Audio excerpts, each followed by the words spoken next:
Something's going wrong in the neighborhood. Why do we see further than we should? All around us, people unaware, lied to and deceived without a care. There simply is no curve in sight, and you know we don't spin all day and night. It seems they want our minds flooded with lies. If you want to bust the globe, I know these guys. Who you gonna call? Who you gonna call? Who you gonna call? Who you gonna call? Globebusters! Globebusters! Who you gonna call when the horizon flattens out? Go ahead, call them up, see what that's about. We can go around in circles trying to find the south, but if you're looking for the truth, better find it out. NASA can't go to space, so we hit the roof. Get it? Hit the roof. It all came to light with 200 proof. Whoa, I'm just really sick of people lying to me. When I tell the truth, don't come crying to me. Pick up the phone, get on the line with me. Line with me. Who you gonna call? Who you gonna call?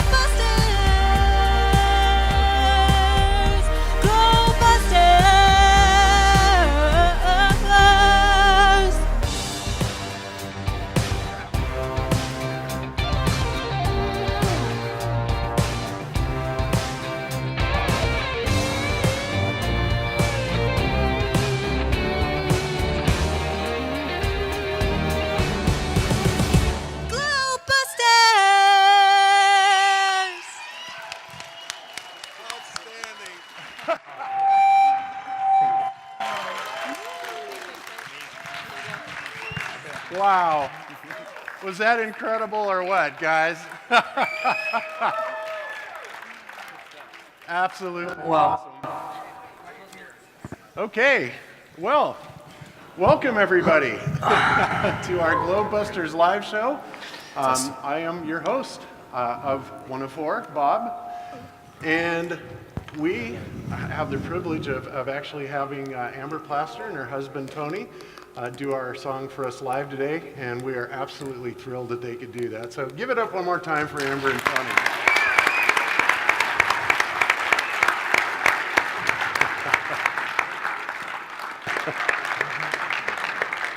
And last but certainly not least, and he is not upside down today because he has come up from Argentina. I get self-oriented now. Yes. Okay. Yes. It's gravity-based, you know, something like that. That's right. He's gotten adjusted to the gravity in North America here. So anyway, Iru Landucci, ladies and gentlemen. Thank you. Thank you for having me on. I think it's still a little loud, but we can go if you don't mind. Well, thank you everyone for for having me on. I always feel like a guest in this kind of conference, maybe because I am on the other side of the world, but for me it's a pleasure, and it's also, like I always say, like a dream come true. For me, it's like a band, you know. I used to be fan of Globebuster, and now participate in the show is like something unreal for me. So thank you so much, Bob, Jaron, you know, Morgan, and everyone for this opportunity. I want to try to, we talk about this with Bob and Jaron, and try to, I don't have my own presentation in terms of, I share my presentation with a friend of mine from the Spanish community, but I like to address very quickly and briefly the topic about this kind of idea or concept that if we have a dome or the firmament or solid glass dome or this kind of topic. And during my years of research, I came across with few ideas that maybe can give us like a big picture of maybe what's going on up there. Because if you go and trying to reach the edge, right, in terms of level edge, like Antarctica, immediately go and find that all that is militarized, all right, and you don't have free access, and of course there is no end, edge of the world, right?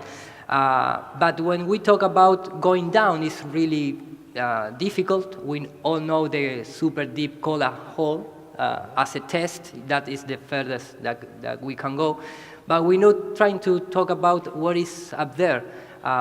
There start to make a little confused, or at least you know, the images that the space agency provide us is all CGI.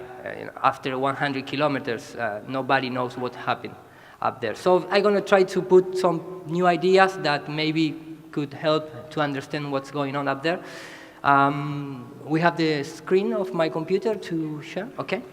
So first of all, in terms of if you go to ancient cultures, talking about this magnetic field of energy that surrounds us and keep us, you know, in control, this is the depiction of this onion-style magnetic force that cover us, our entire plane of existence. This is the Shantra, which is an ancient concept, came from Vedas.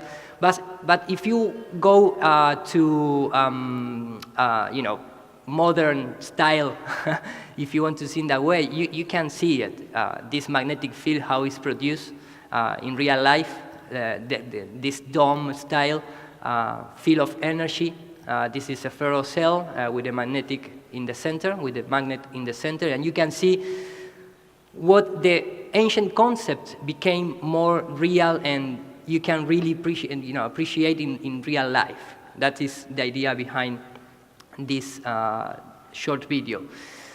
Of course, we can think in terms, you know, we can see not just in terms of the magnetic field, but we, you know, all understand, maybe if you go to the Tesla kind of concept of the universe, you can see that electricity is playing a huge role because magnetism and electricity are both the same thing, you know, different pole of the same coin, if you want to see in that way. And of course, you can transfer that concept not just in our plane, but even in every living being on the planet, on the plane, right? Because that is maybe what is the concept behind, you know, controlling the torus, the dome, the toroidal field. You know, it's every living being has their own magnetic electrical field. So that is just very briefly the concept behind this electromagnetic dome. But yeah, and let me say real quick, I mean, the human chakra system, which many people are probably very familiar with, is essentially a series of toroidal fields that surround the human body. It's a very real energetic field. So this is something that surrounds living creatures, around our Earth itself, and many, many things actually exhibit these type of fields. So, in fact, my wife just did a really good presentation on this in the other room, so I don't know if you guys saw that or not, but this is something that in nature is replete. I mean, it's everywhere. So, you know, to apply this to the Earth, and as far as what Iru is going to be talking about here, I think is very realistic. I mean, even the mainstream will acknowledge that, you know, we have this huge magnetic field that shields us from, you know, solar radiation and all kinds of space radiation that's coming in. It's kind of our protector. But I think in the flat Earth concept, it kind of takes on another meaning, and that's kind of where Iru's going with this. Yeah.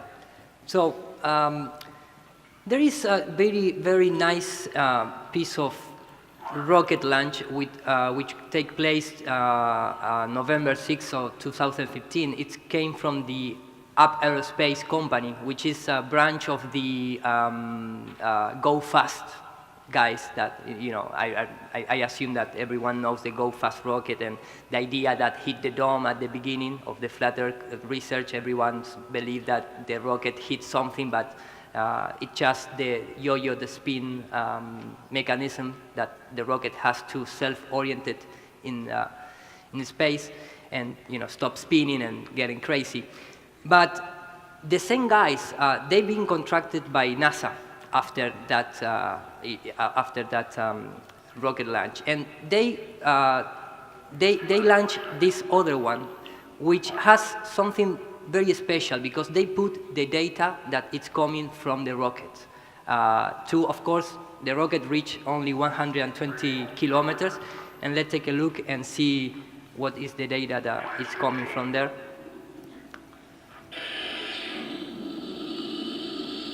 So here is the altitude, the outside air temperature, and the airspeed, right? And look at the temperature, how it starts going down very quickly. And when it reaches the maximum altitude, you're going to see something really interesting. This is in Fahrenheit degrees, by the way, right? And they activate the spin mechanism. Then they cut off their feed, right? They editing this because it's supposedly for Red Bull or something like that. The GoPro advertising. But look at now the temperature outside. Wow. It's almost 0 Kelvin degrees. So that contradicts all the thermosphere model that NASA is present us, or the Space Agency present us as something that you go higher, you're going to reach a gradient of lower temperature, and then suddenly it's going to start to rise up and take these measurements about 200 Celsius degrees, something like that in the thermosphere. But this rocket reached the 120 kilometer and almost reached 0 Kelvin degrees.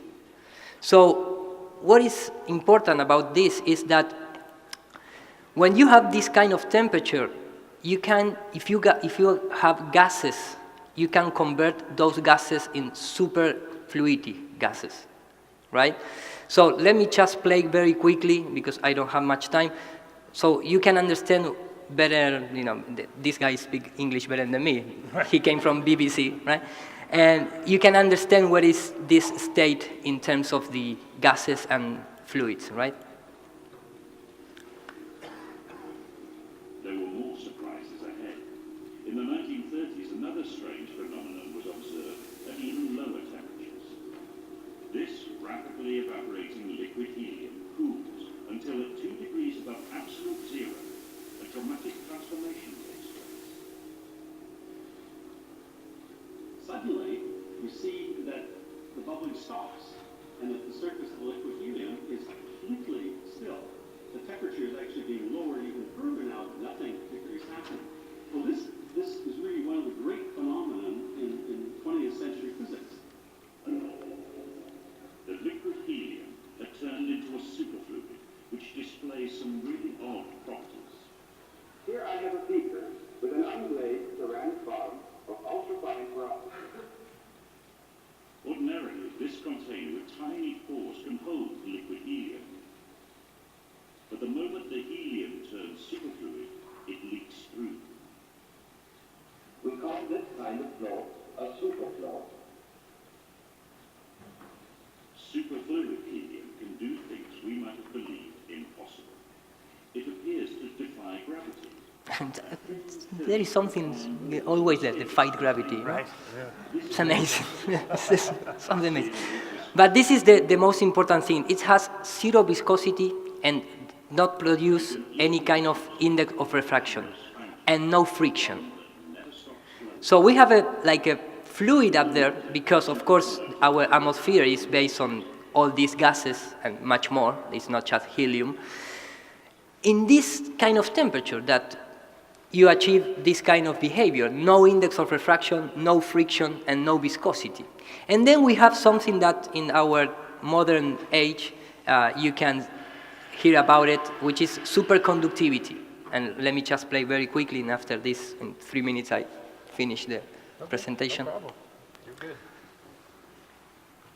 The phenomenon we saw here for a brief moment is called quantum levitation and quantum locking. And It's levitation, okay? It's not 0 gravity or things like that. Superconductivity is a quantum state of the matter, and it occurs only below a certain critical temperature. Again, the temperature is very important. The superconductor is defined by two properties. The first is 0 electrical resistance, and the second is the expulsion of magnetic field from the interior of the superconductor. Inside the superconductor,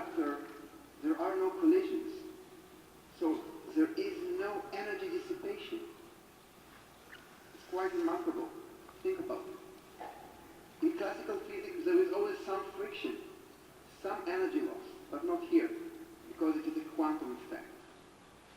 But that's not all, because superconductors don't like magnetic fields.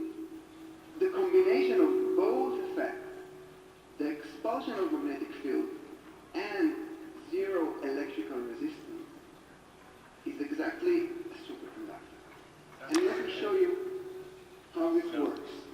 I have here a superconductor, and when I place it on top The computer. of regular Okay.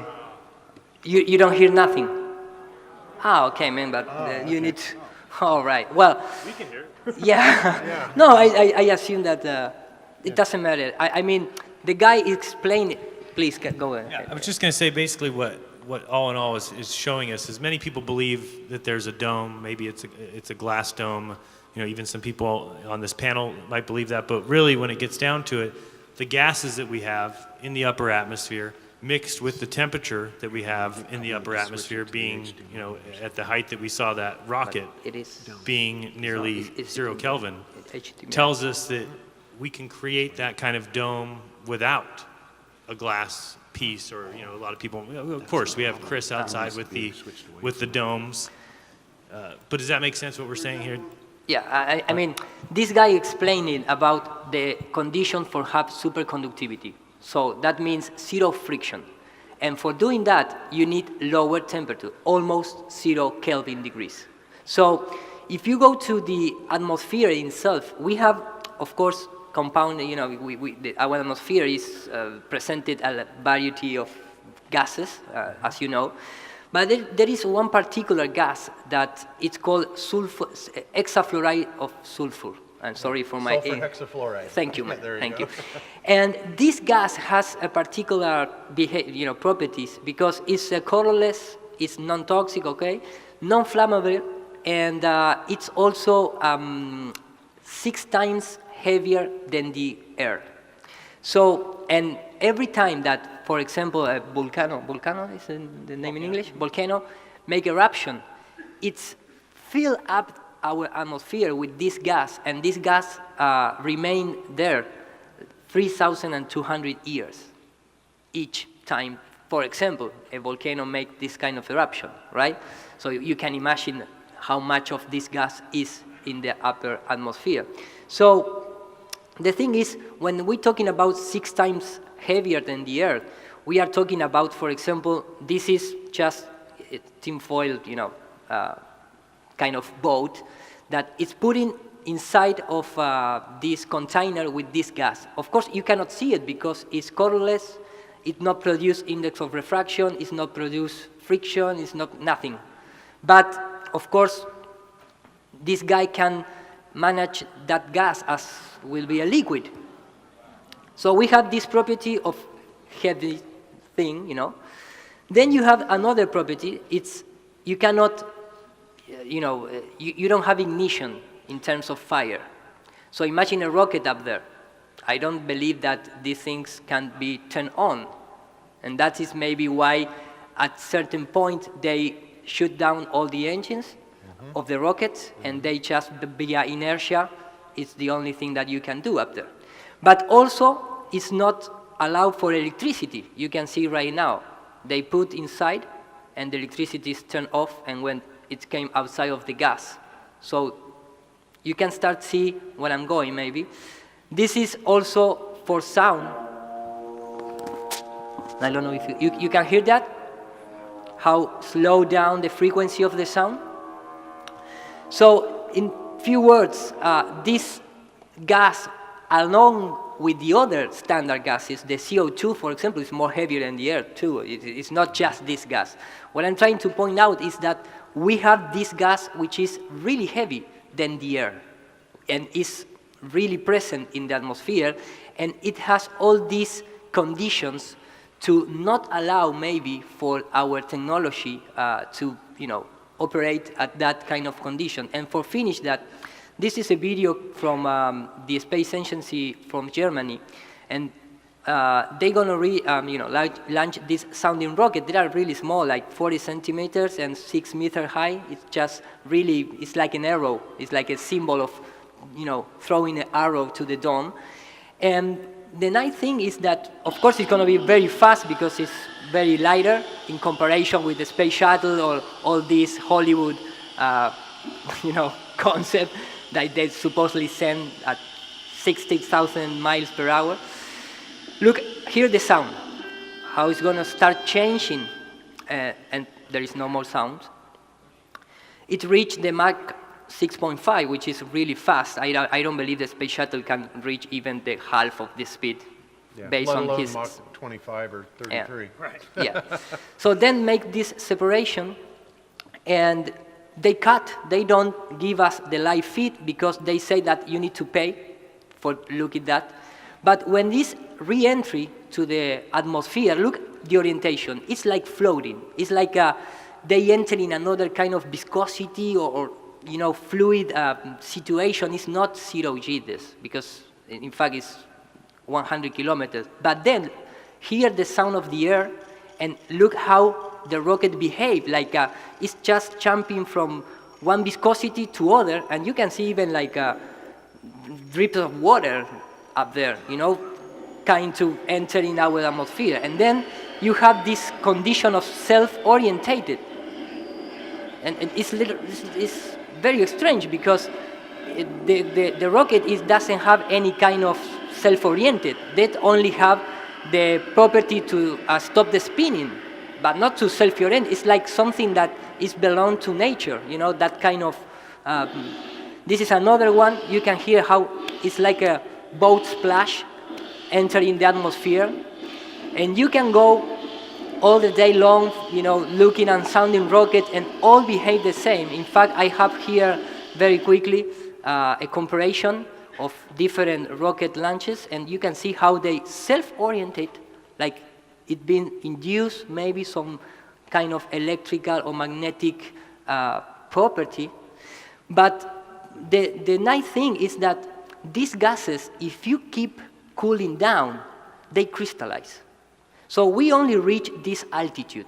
We don't know what happened 500 kilometers up. We don't know what happened 1,000 kilometers up.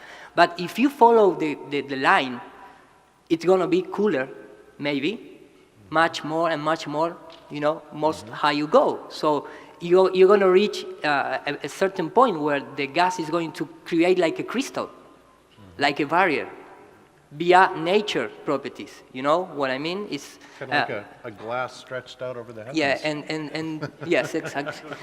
And by the way, with this I finish. This is in Spanish, sorry for not translating, but when I correct the lens, this is a Foxy rocket from NASA. It was launched, I believe, 2016. And when I correct the lens of this rocket, based on the straight line of the shadow and the poles and the classical structure in the picture, and I put it straight, and the rocket reached supposedly the normal information of NASA is 250 kilometers. You can see, let me just skip forward, you can see a straight line in the horizon. So this is not just 30 kilometer stratospheric balloon, this is a sounding rocket at 250 kilometers. And the horizon is still level. And rise up to your eye level, in this case the camera, and it's completely flat. So how you explain that in the heliocentric model?